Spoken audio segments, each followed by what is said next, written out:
Okay, I'm here to tell you that there is a really important battle going on for the New World Order, but I'm not talking about the shadowy, totalitarian, conspiracy theory stuff that we often hear so much about. So I'm going to set this up for you. If you've not heard of these NWO, New World Order conspiracies, I actually congratulate you. You're probably living a great life away from the toxicity of this nonsense. But I'll explain to you the way that these theories tend to go. It's some version of the New World Order is a clandestine effort by powerful, shadowy players of the world to create a totalitarian world government to rule over everybody. Now, that's like the top line.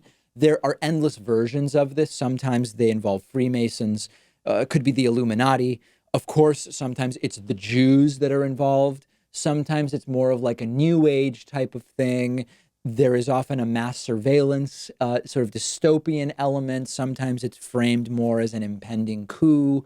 There are others who are more nuanced and they say gradualism is going to be the way in which this New World Order is implemented. It's not going to be all at once. It'll be a little erosion of civil liberties here and erosion of the sovereignty of countries a little bit there.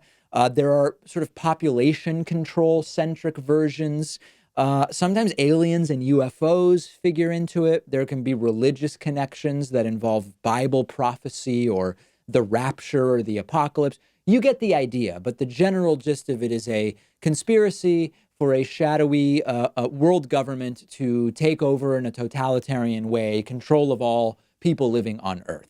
Now, all of that stuff is nonsense, but there actually is a battle for what I think can accurately be called a new world order in the sense of a geopolitical realignment, new world order among the great powers. And right now, this is a battle being fought involving the United States and China and Russia.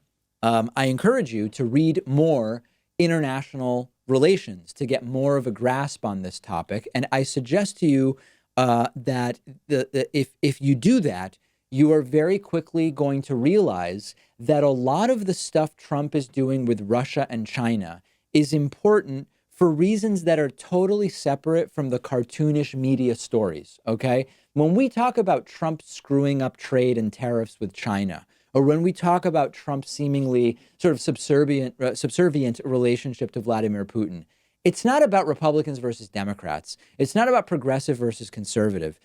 If you understand geopolitics and international relations, you recognize that this is a key moment because these relationships, US China, US Russia, and China Russia, are inevitably going to set the stage for the next significant period of time in terms of how the sort of major powers will relate to each other and to the rest of the world. The rising circumstances are that, on one hand, Donald Trump is increasingly hostile with China, and he's making economic blunders with China and Chinese economic policy.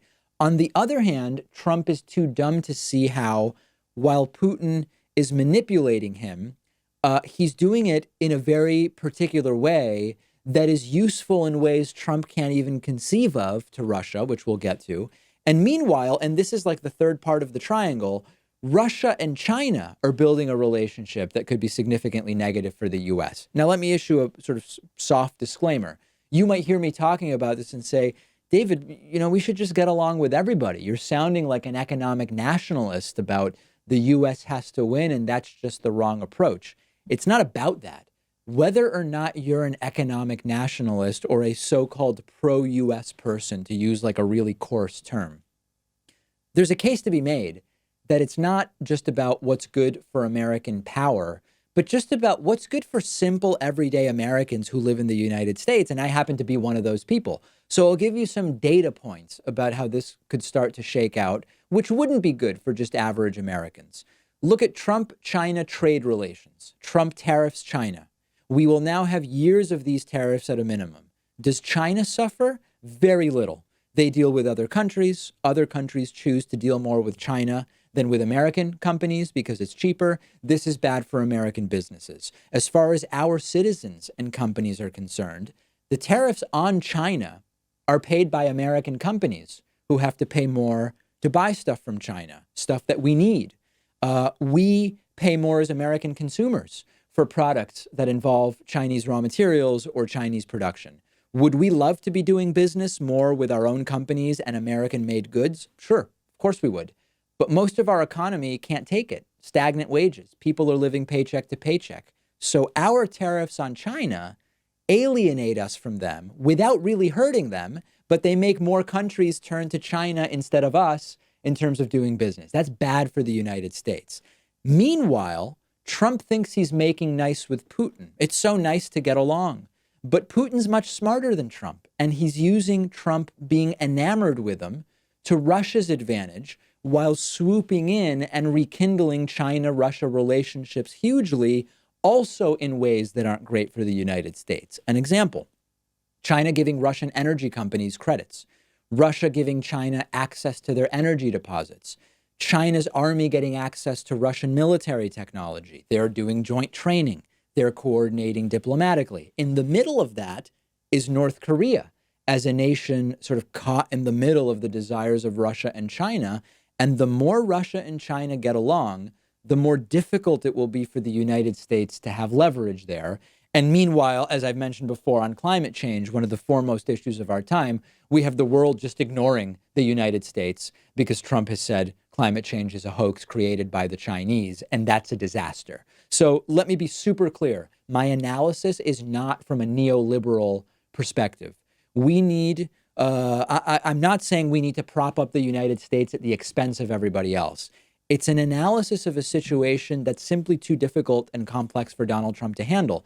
No matter what your view is of what should be happening in each of these relationships, the red alert is that we have someone completely unqualified overseeing this now.